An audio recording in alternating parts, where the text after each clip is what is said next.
it is always an honor and a privilege to speak to you to commemorate the life and accomplishments of Dr. Martin Luther King. But before I get started, I'd just like to take a moment and in your own way, if you pray or if you want to send positive energy, to think of my friend and colleague, John Lewis, who I came into Congress with, who has won many great battles for civil liberties in this country, who is engaged in the greatest battle of his life with pancreatic cancer.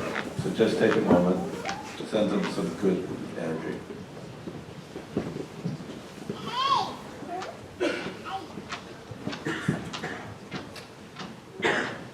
Today, we celebrate the life of Dr. King. Now, we know he was a dedicated activist, pioneer, civil rights icon, but it's his belief in the inherent worth of every individual that remains one of the most enduring parts of his legacy. Every individual. He believed the idea of dignity and worth of human personality was expressed in the Declaration of Independence granted to every one of us at birth, making it the foundational spirit of the United States of America.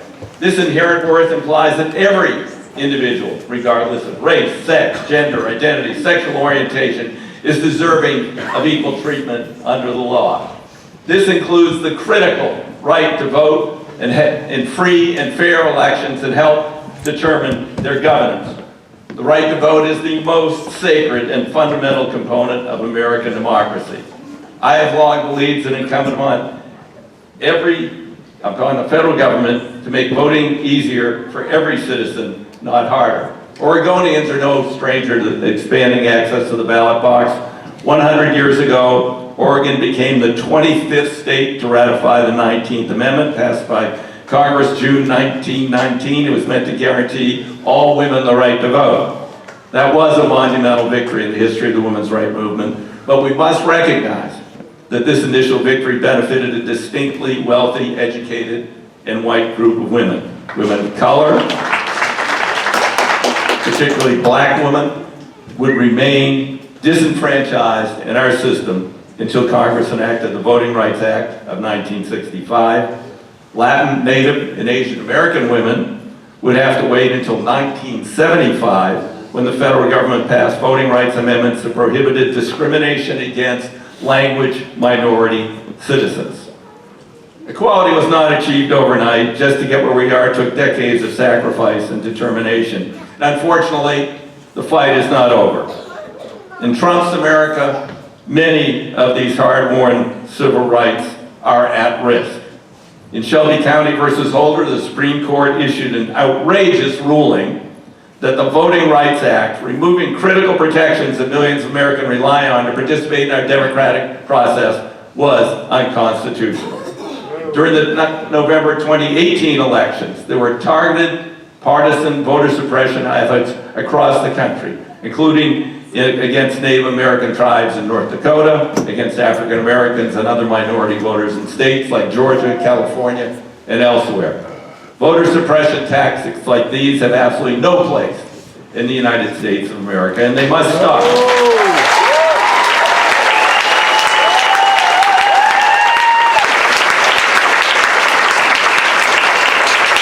2019 was a challenging year for our democracy. The House impeached a president for the third time in our nation's history.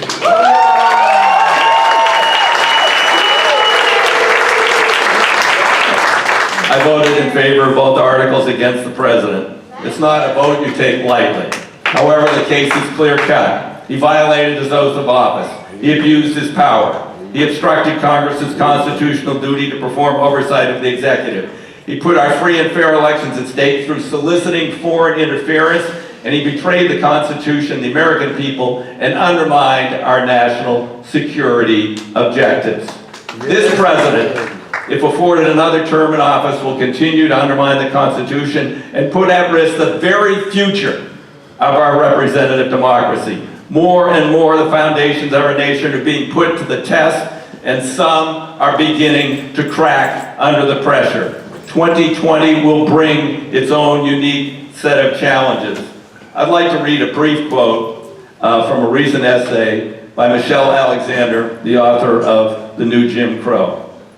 If there's any silver lining to be found in the election of Donald Trump to the presidency, it is that millions of people have been inspired to demonstrate solidarity on a large scale across lines of gender, race, religion, and class in defense of those who've been demonized and targeted for elimination.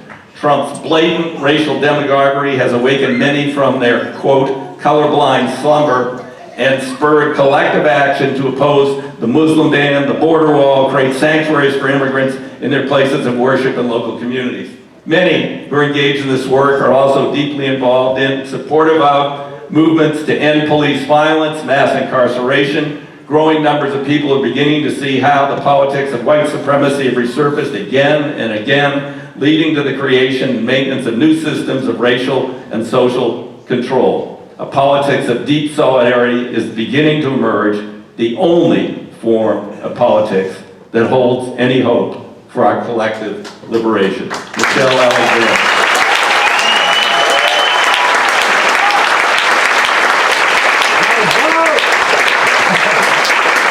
Last Friday, I had the opportunity to travel with the Hispanic Caucus to Matamoros, Mexico, to see in person and witness Trump's latest atrocity against human rights. We are signatories to human rights refugee treaties, and we are supposed to allow them admission to the United States and then adjudicate them in a fair way. They have this cruelly misnamed policy called Migrant Protection Program, where they come up and then after hours of paperwork and processing, they're handed a piece of paper that has a date on it and say, come back again. It could be a month or two. Then they come back again, and then they get sent back yet again for their full hearing. So they're spending as much, I met some who've been 7 months in the camp. And until just a couple of days, strangely enough, before we arrived there, they had no sanitation and no potable water. When we got there, they had some minimal sanitation, but there were still open pits, latrines. There's a high incidence of intestinal illness. There's incredible incidence among the children, and half the residents are children, of respiratory problems. They can't get flu shots down there. It costs $55 each in Mexico for some reason, and the volunteers' medicines can't afford that. This is an obscenity that needs to end. We need to go back to a system that follows the rule of international law and allow these refugees into the United States of America.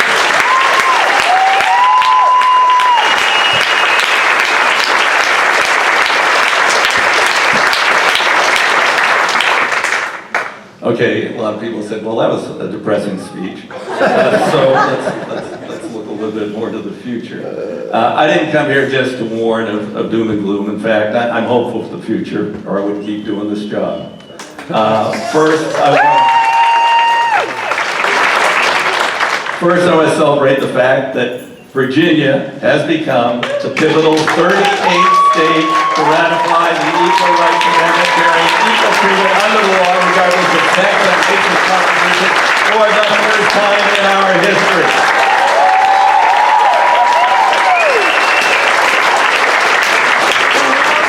With their action, the ERA should be added to the Constitution, but the corrupt Attorney General for Donald Trump has rendered a judgment that it has expired. Well, I say to them, there is no expiration date on equality.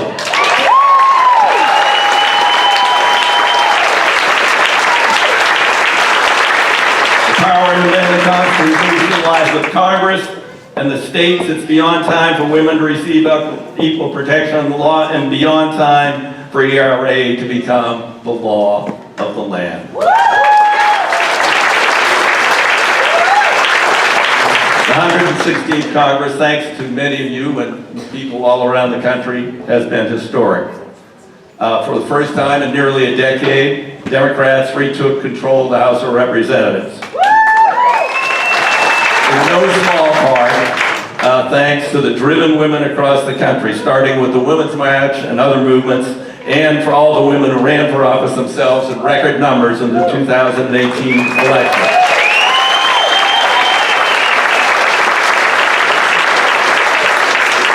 There are a record 132 women serving in the 116th Congress, 106 in the House.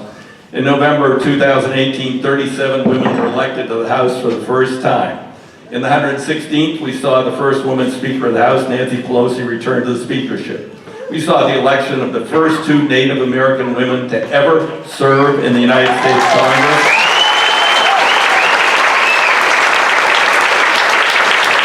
Congresswoman Deb Haaland, and my good friend, who I appointed as Vice Chair of the Transportation Infrastructure Committee, Congresswoman Sharice Davids from Kansas. We saw the election of the most diverse congressional classes ever. Black women like Lauren Underwood, Johanna Hayes, Lucy McBeth, Ayan Presley, Latina women like Debbie Murkisel Powell, Sochi Torres-Small, the first ever Muslim American women, Ilhan Omar and Rashida Tlaib.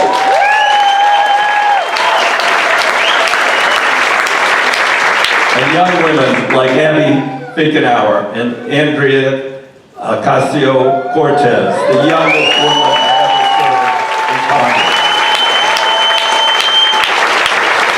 here we go today. I'm honored not only to honor Dr. King's legacy, but to honor the many women in our community who carry on this legacy. Every day, these 20 women and thousands more throughout our entire community work hard to make life better for all of us, our neighbors, our children, our families, our future.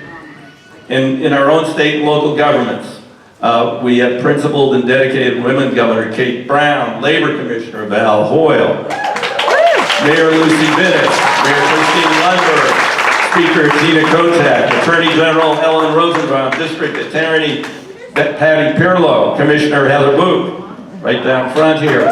Scores of state representatives such as Julie Fahey, Nancy Nathanson, Patty McCowan, Teresa Alonso Leon, Janelle Bynum, Andrea Salinas, and our wonderful newly appointed County Circuit Court Judge Kamala Sugar. And of course, Lisa Gardner of Planned Parenthood, who is also under attack. These women deliver for Oregonians and meet their needs every day. 2019, I also had the great honor, after a very long apprenticeship, of being elected the chairman of the House Transportation Infrastructure Committee.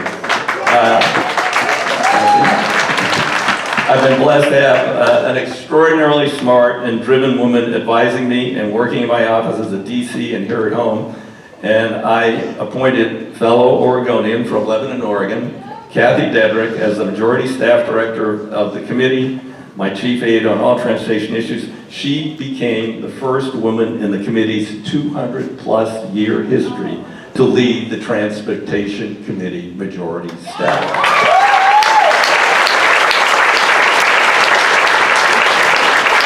And with Speaker Pelosi as our leader, have delivered Americans across the country. We passed H.R. 1, For the People Act, and H.R. 4, the Voting Rights Advancement Act. These bills will expand voting rights, roll back voter suppression that Trump and his cronies are using to restore the Voting Rights Act, take big money out of politics, restoring the promise of our democracy, and giving equal voice to all our citizens. We worked on health care costs, reduce the price of prescription drugs through the passage of H.R. 3, the Elijah E. Cummings Lower Drug Now Cost. Yes, Elijah was the wonderful man.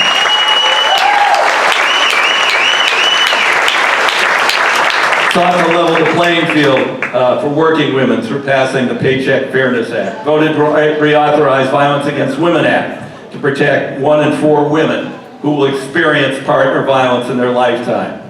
And we have said that when it comes to violence in our schools and on our streets and in our homes and in our public spaces, enough is enough, which is why we passed common sense gun reforms like H.R. 8, the Comprehensive Background Checks Act.